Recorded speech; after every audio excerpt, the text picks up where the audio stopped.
Нашия клиент закупи апартамент с площ от 280 квадратни метра, който разделихме на 3 обекта. Този, който ще ви покажа в момента, е с площ от 56 квадратни метра и беше само всекидневната на основния апартамент, а се превърна в функционално двустайно жилище.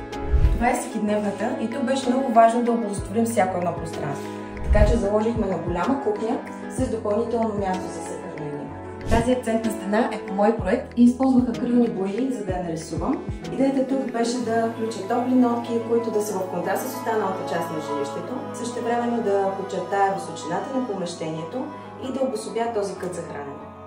За мен осветлението е изключително важна част от интериора и за да може да имаме добрия краен резултат, трябва да наблегнем на него.